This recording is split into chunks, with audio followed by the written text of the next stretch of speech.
This is the Greg Bedard Patriots Podcast with Nick Cattles. Everybody say hello to Greg this week. He's all fired up. We're about 1 week away from free agency. It's the Greg Bedard Patriots Podcast with Nick Cattles as the big voice guy. Jim Murray told you. Let's jump right in, Greg. We're going to have, I do want to let people know this. We are going to have a very special episode of the podcast later this week. We're going to do this on Friday. It's going to be all about free agency. Get you ready from the Patriots side of things, the NFL side of things. And as part of that special episode of the pod on Friday, we are also going to have a very big announcement that Greg and I are very excited about. So look out for that later on this week. But in the time being, Greg, there's still a lot going on coming out of the combine. Of course, the franchise tag deadline day happened yesterday. A lot of news coming out in the league, some of it Patriots related for sure. We're going to hit all of that today. And let's start with, first of all, setting the timetable for everybody. If people are listening to this pod or watching this pod, and if you're watching youtube.com, please give us the like. The thumbs up means an awful lot to us. But people might not be aware of how this clock works and how this timetable works. So just a quick couple of notes there, Greg, from you about what we should expect starting early next week. Well, I mean, if people are really interested in NFL news and what's going on, which listeners to this pod are, they should really free agency. It officially starts, 4 p.m. on Wednesday, but really free agency starts on Monday. At noon on Monday, teams are free. Other teams, all teams, are free to talk to any unrestricted free agents and to basically agree to deals. And you will see a flurry. The biggest guys will happen on Monday, shortly after noon, where you'll start hearing announcements from the Adam Schefters and Ian Rappaports of the world who are tapped into these agents. And so free agency really starts on Monday. And also, but trades cannot happen until the new league year starts, which is 4 p.m. on Wednesday. So if the Patriots were to, say, trade for a wide receiver like a DeAndre Hopkins or something like that, like, there's a chance it might leak beforehand, but it can't be consummated until 4 p.m. on Wednesday. So, you know, all of a sudden, I don't know, it kind of has snuck up quickly where Monday is go time. And so next week is going to be basically the crux of the NFL offseason prior to the draft, where all the big names will be gone within the first couple days, and then we'll see what happens. I am so excited. I cannot just wait for free agency. To me, this is the best time of the year. NFL offseason, free agency, leading into trades. The league is very active nowadays. That leads you into the draft. And then you quickly look up, and about 2 months later, you're talking about legit training camp and starting this all over again. So I cannot wait for our episode on Friday coming up with the big announcement and the preview of free agency. And I cannot wait for free agency to actually happen starting on Monday. Let's go back to Tom Brady, because Greg, our friend TB12, he is going to constantly be in the news. We know that. Even though he's retired, he's going to keep popping up. And he has popped up again. Rich Eisen saying that there were some rumors at the combine that Brady could possibly come back and he would be playing for the Miami Dolphins, Greg.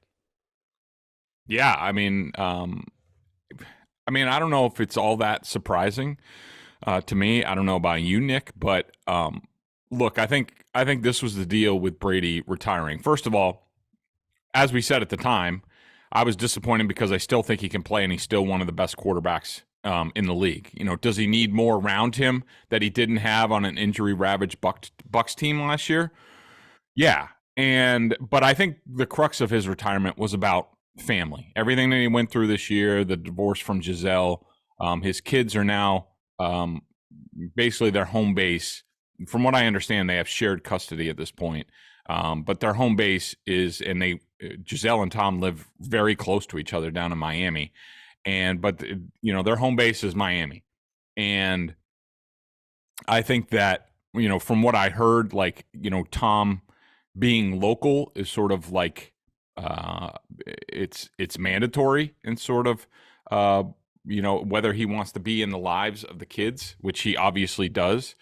And so I think he really retired for family reasons, and he might have been a little bit tired, stuff like that. But I think now that he has had a chance to settle in South Florida, figure out sort of the rhythm of the day and the kids and all that stuff, it doesn't surprise me that at least some people think that he's had thoughts about, okay, well, now that I'm here, I think I can make it work. I think I can make family and football work, considering, we'd all be in the same town. But I think the Dolphins are the only team that he would consider coming back for. Now, we've heard the Dolphins say, like, they're all in on Tua, that they're not interested in Lamar Jackson, like all that stuff. But, I think this has a chance. I wouldn't necessarily dismiss it, even though, Tom Brady comes out and says, anyone who thinks I have time to come back to the NFL has never adopted a 2-month-old kitten for their daughter. That's not a no. I mean, if there's no chance of Tom Brady coming back, it's very easily be like, there is zero chance that I'm coming back. He could have said that. He didn't. He just made some sort of stupid joke about kittens and who are self-sustaining, from what I understand from cat people. So, not that big of a deal. So I don't think this is over yet. And quite frankly, I'm kind of rooting for it because, like I said at the time, I still think he's a good quarterback. I think he'd be a phenomenal fit on that team. And boy, would it make things interesting around here. And boy, would it make the AFC East very tough. And there's something else going on possibly in the AFC East, which we'll talk about in a couple of minutes, that might make it even tougher, depending on what the Jets do here. So this division, if it lines up a certain way, could be very, very compelling and incredibly difficult to get through. I agree with everything you said about Brady. When he retired a few weeks ago, it just felt like it was personal. We said it at the time. I said it at the time on my show out here in Sacramento. He could have played for Vegas. I think Josh McDaniels would have grabbed him in a heartbeat, and I think he would have played for Vegas. But he was not going to live across the country from his family. And take it from me, it's difficult to do when you live 3,000 miles away from your family. He did not want to do that, and he really couldn't do that. And he did not want to return to Tampa because, as we see, that place is a disaster right now. They have an offensive coordinator who hasn't called a single play since JV in high school. I'm not kidding. Look it up. Patricia's there? he said, David, I think it's David Canales or whatever. He said at his press conference, he hasn't called a play since JV in high school. Go back. If you can find that answer to listen to, Greg, do yourself a favor and go to that press conference and listen to him describe how he hasn't called plays since years ago. It's a delicious answer. Let's jump to the Patriots here. Franchise. No franchise tag used. I don't think we're surprised. Jakobi Meyers, Jonathan Jones are now free agents. Yeah, the tag was $19.7 million for a wide receiver, $18 million for a cornerback. Look, I like both of those guys, but I'm not paying either of those guys anything close to that, and the Patriots obviously aren't. I think what you'll probably hear in the next couple days is something we hear on an annual basis, and it's not just the Patriots; it's basically every team where they try to play nice, and you'll hear, we love the player and hope to get them back, and but the Patriots playbook on this is with guys like this, and especially if they're at an impasse, and there have been reports that the Myers negotiations haven't gone very far. I think the Patriots, their playbook is not to show their cards very much. They might not even give an offer and just basically say, hey, we value you, we like you, we'd love you to return. Just not sure about the value, or that we'd agree on the value. We don't want to insult you.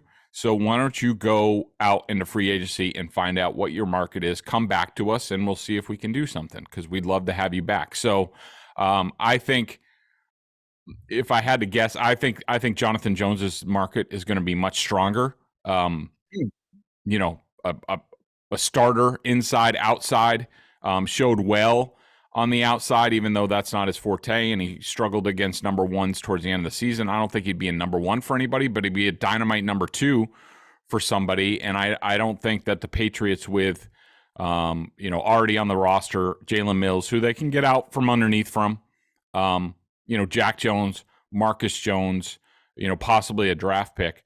I don't think they're looking to spend more money there on a guy that they already know that he's not a number one cornerback. Myers, I think he has the better chance to return. It'll be interesting to see what his market is. I think it's going to be soft, which, I think the Patriots would be willing to do something around $12 million a year. Nelson Aguilar's AAV when he signed here was $11 million. If you're Jakobi Meyers, I wouldn't take 1 cent less than that. I definitely want to raise on that considering what he's produced and what Aguilar produced. But, I don't think they're out of it on either of these two guys, but I don't think they're a priority. I would not go too crazy with Jonathan Jones. I think you need a true number one cornerback. I think Jack Jones would be fine at the 2. We talked about maybe sliding Jalen Mills back to safety. Marcus Jones is your slot. I think you can survive with him, without him, as long as you address the number one cornerback spot, whether it's via free agency or the drafting one of those guys early. I know there's rumors that the Patriots love this cornerback class and might actually wait until the middle rounds to draft their guy because it's a very, very deep class at cornerback. We'll see if that happens. But you got to address it, right? And as far as Jakobi Meyers, love him. Love the player. He's done nothing but great stuff, but I'm not paying him 15, 16, 17 million a year. If he wants to come back at about 11, 12 million a year, I'll talk to you about that, Jakobi. But if he prices himself out, then he prices himself out. Moving forward with a really huge, gigantic, humongous story in the NFL right now, Greg, that's Lamar Jackson. And the Ravens placed the non-exclusive franchise tag on Jackson yesterday. They could have made a statement, Greg. They could have said, this is our guy. He is our future. You're not going to touch him. We're not going to allow him to take any phone calls. We're not taking any phone calls. Lamar Jackson is our franchise quarterback. Get away from him. But they did not do that yesterday.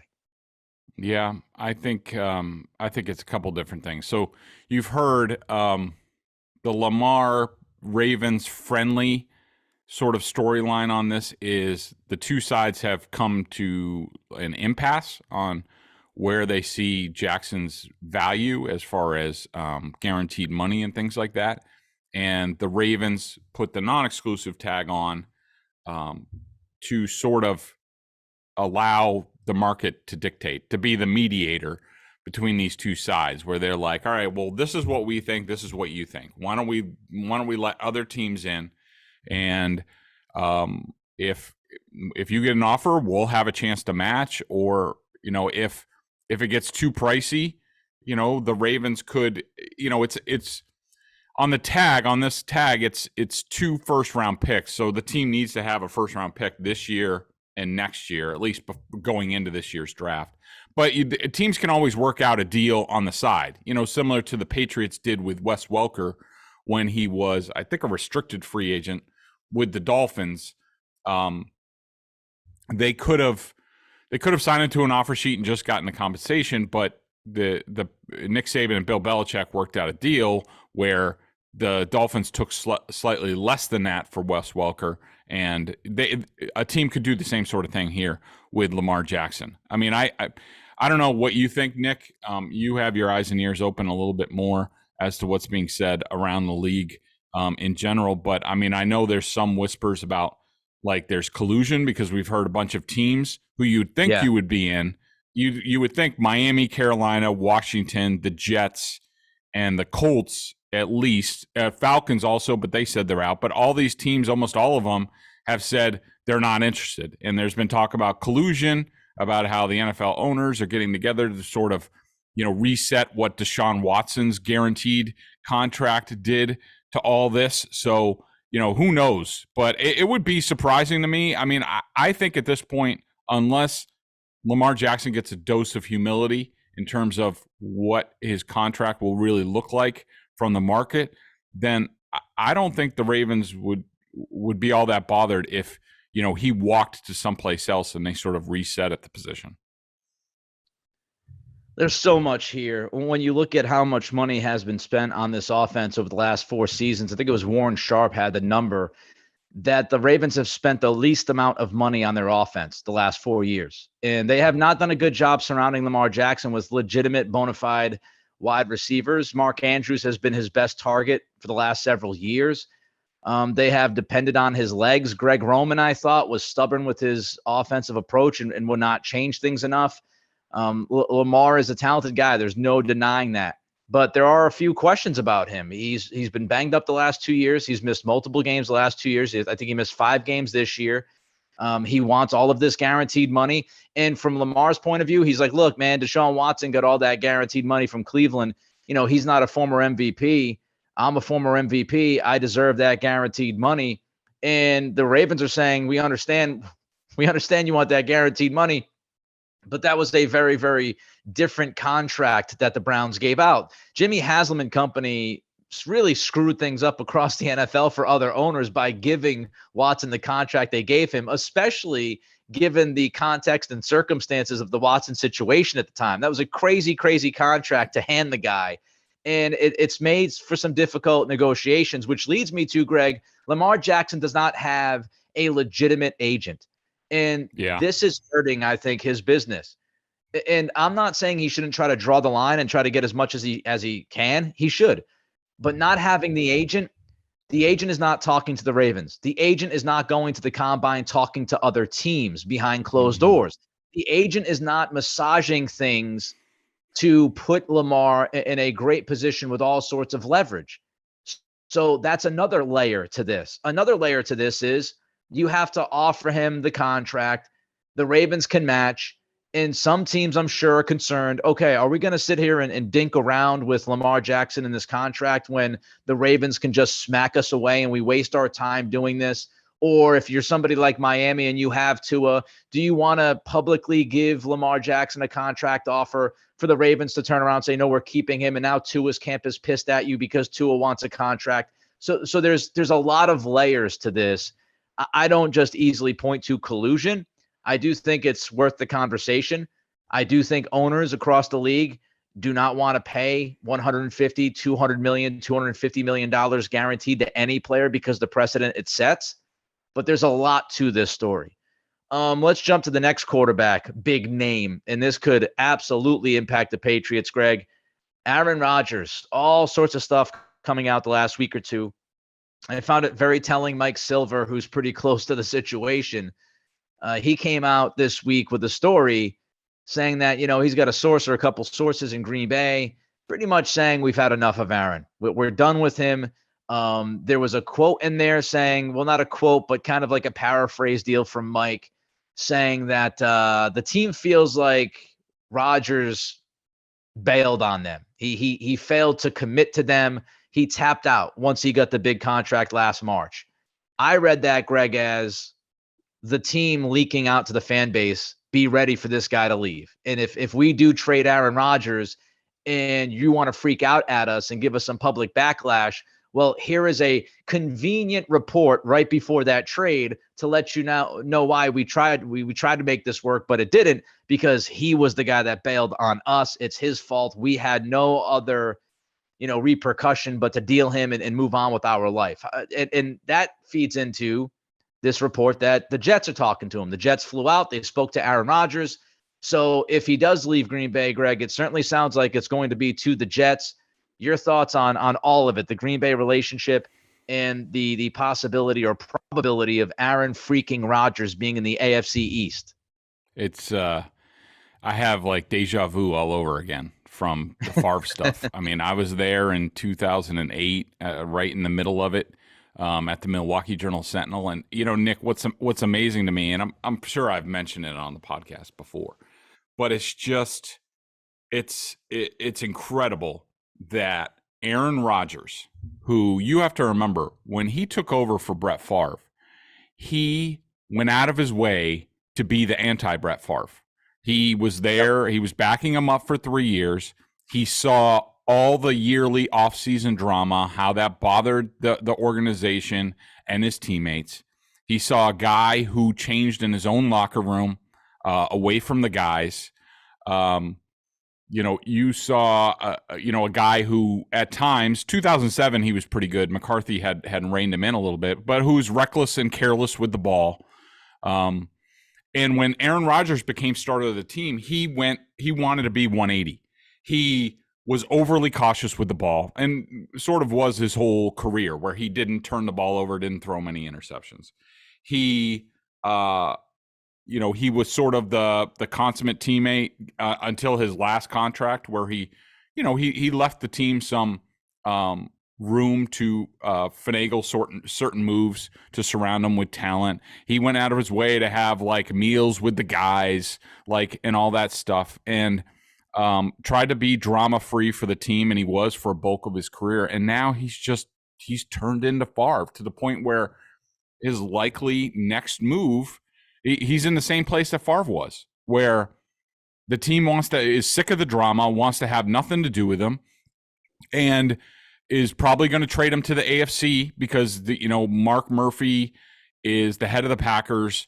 They are publicly owned. They are cognizant of their fan base. They don't want to piss anybody off, so they're going to go out of their way to make sure that they trade him to the AFC, not in the NFC, just like they did with Favre.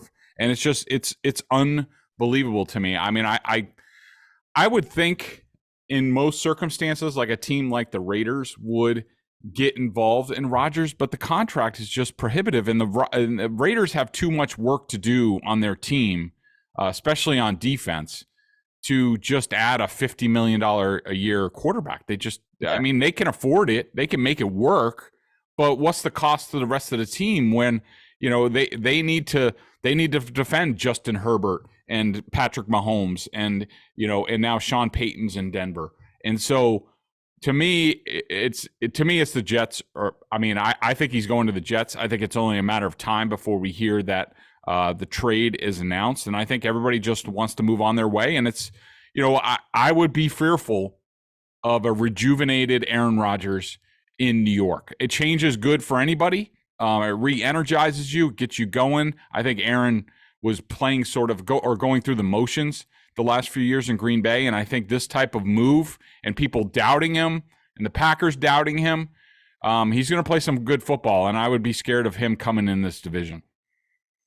I agree. I agree with pretty much everything you said, and I think the tell was the Derek Carr negotiations with the Jets. If some of you, or maybe all of you, or most of you, weren't aware of the reports, so Carr was talking to the Jets, and the Jets pretty much said, yeah, we're interested, but we'd like you to wait so we can figure out if things are going to fall a certain way. I mean, the Jets are in no position to pass up Derek Carr, even though Greg's not a big fan of Derek Carr. Derek Carr is much better than Zach Wilson, and he is still a top half quarterback in the league, even if you don't love him. And for the Jets to be like, listen, we don't really have the urgency here. If you can wait a couple of weeks, that'd be great. That told me that they felt really confident that they could get somebody, or had a really good chance of getting somebody better than Derek Carr, and that guy is obviously Rodgers. All right, let's do some rapid fire headlines, because we've got a lot of stuff to cover before we get to the BSJ member question of the day. And again, don't forget, coming up on Friday, blowout, free agency spectacular, Greg Bedard Patriots Podcast with Nick Cattles, with a very special announcement. We'll have all of your free agency stuff on Friday. Get you ready, Patriots-wise, and across the league. But let's look at some of these headlines, Greg. The Bucs released left tackle Donovan Smith over the last 24 hours. Yeah, and the Chiefs also will not tag Orlando Brown at left tackle. So, tackle's a popular subject with Patriots fans. We know they have Trent Brown, and basically that's it. They re-signed Conor McDermott as sort of a backup spot starter level, but they don't have much beyond Trent Brown. Isaiah Wynn's a free agent. So a lot of people are going to think that offensive tackle is where they might invest. I don't really see it. I mean, it would be out of character for the Patriots to do that. Donovan Smith is hurt all the time. I don't think he's that good.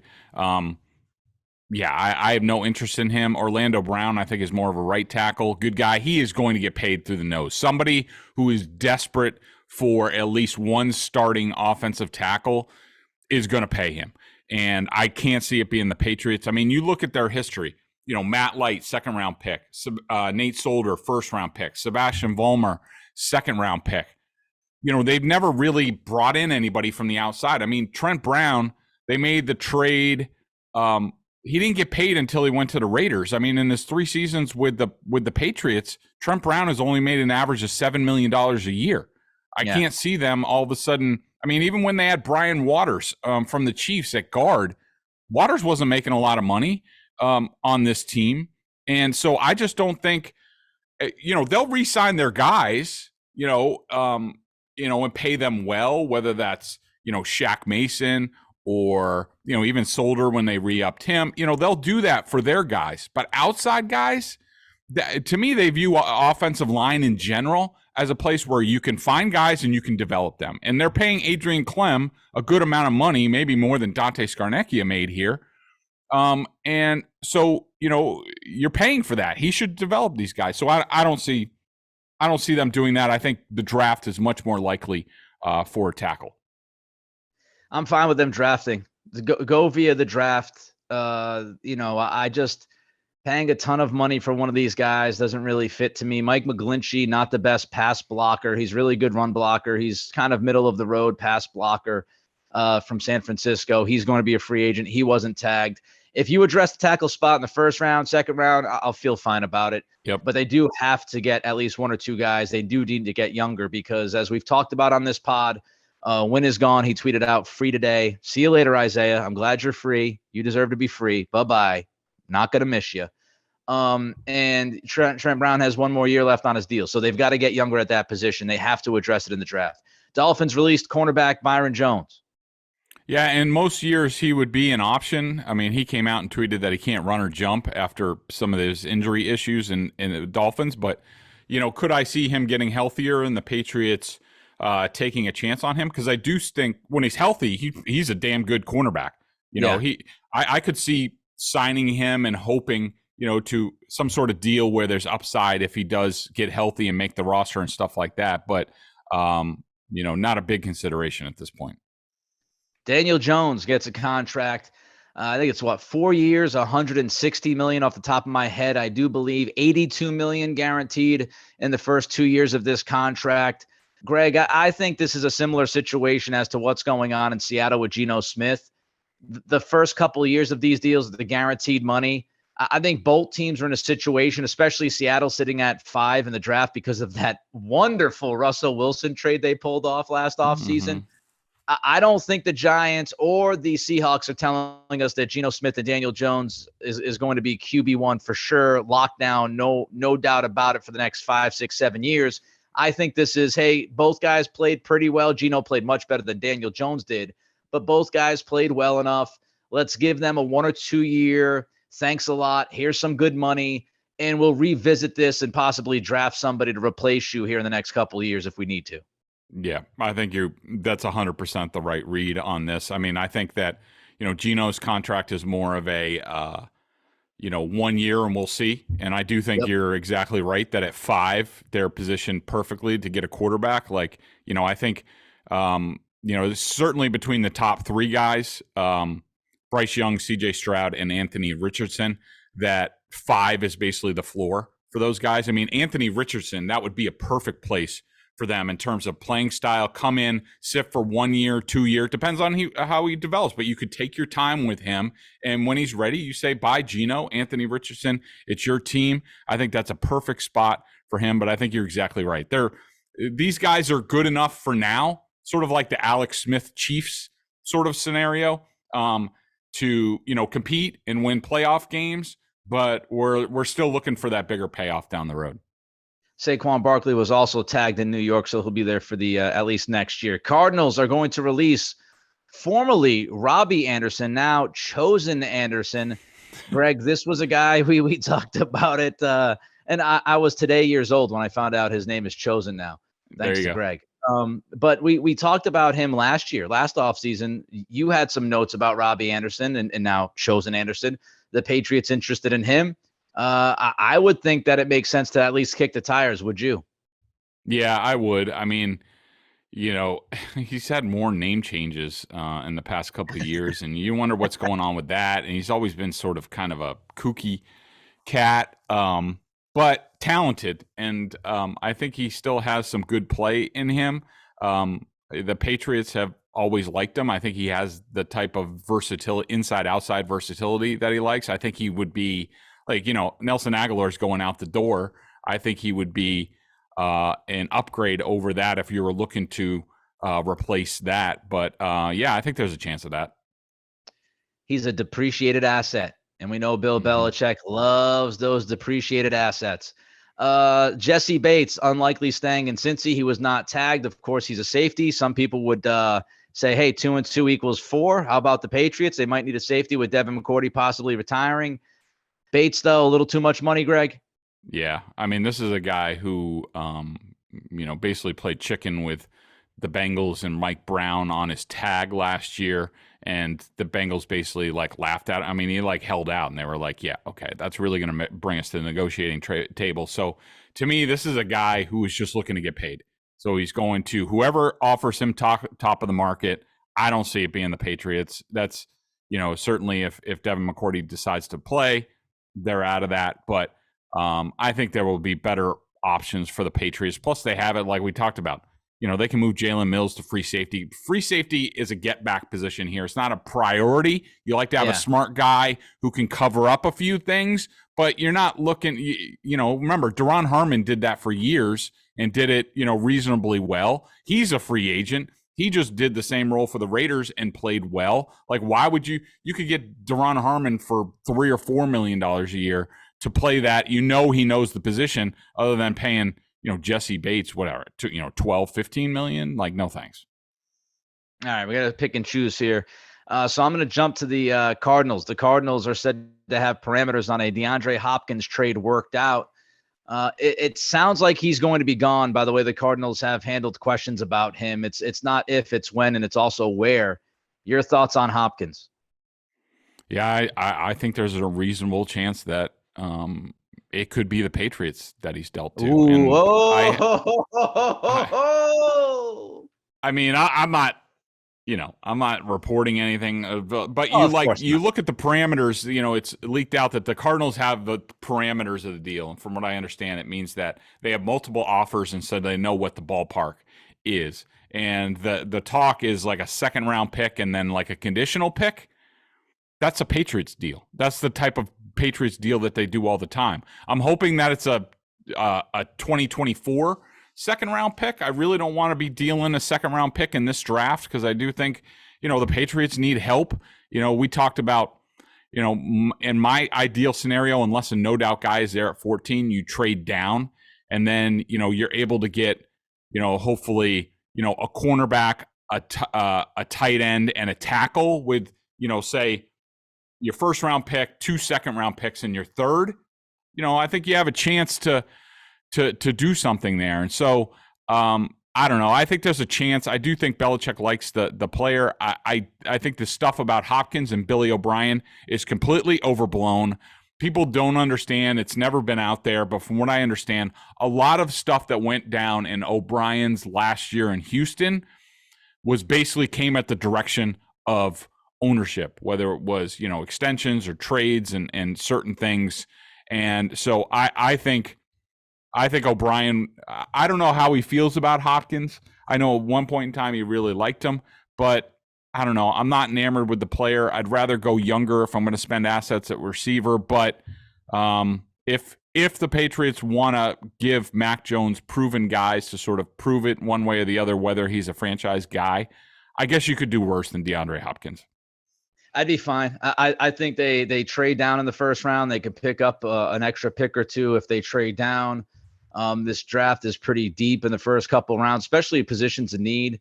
I think they can trade down, and I would not be surprised if they trade down. If they trade for Hopkins and that pick is this year, I would put a heavy bet on them moving down in the first round at that point. Yeah. One more before the BSJ member question of the day. Patrick Stewart. Greg is somebody that, might not be well known amongst Patriots fans, but he actually returned to New England recently. Explain the significance of that. Yeah, I do think it's significant. Patrick Stewart's a guy that I have a ton of respect for. I know people around the league have a ton of respect for. So, he really rose in the Patriots ranks and he went to the Eagles at one point, sort of rose there. Then he went to the Panthers and went up the ladder there to, I think he was some sort of assistant general manager, Scott Fitterer there. I don't have his history in front of me, but I think the real important thing here is that, Patrick Stewart coming back, and it looked like, because the Panthers added Adrian Wilson. They got a new coach. I think sort of Stewart was pushed out, and he's probably still getting paid by the Panthers, which we know how that is viewed around here.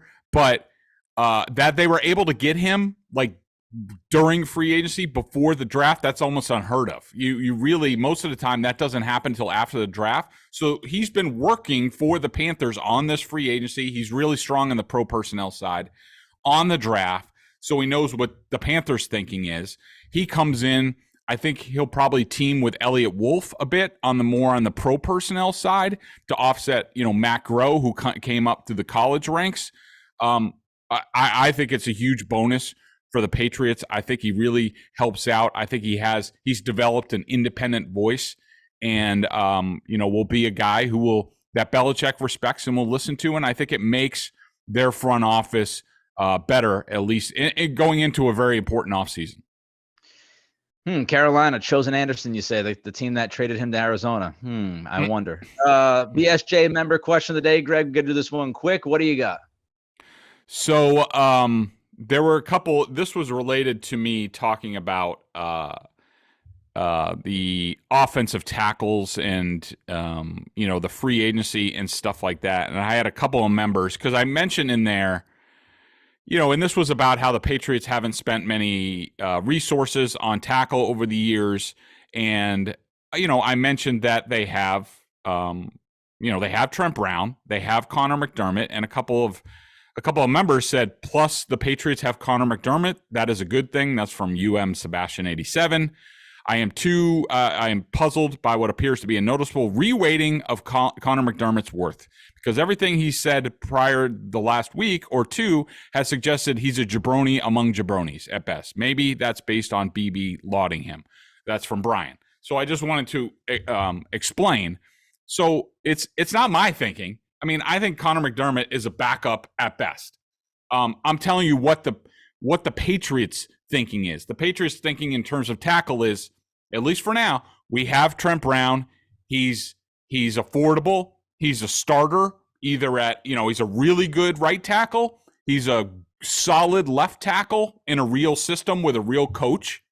And we also just re-signed Conor McDermott. So we're not going to overextend ourselves. What I'm saying is the Patriots, with that in mind, they view it as we're not going to overextend ourselves. At the end of the day, whether it's free agency or the draft, at the end of the day, if we have to start Conor McDermott, who played for Adrian Clem in college at right tackle, we can do that. And so it's not my thinking. I mean, I want a lot better than Conor McDermott. I want a franchise left tackle, young left tackle, and I want Trent Brown at right tackle. I want Conor McDermott to be the backup because that's the level that he is really in this league. But I'm just telling you, the Patriots view it a little bit differently.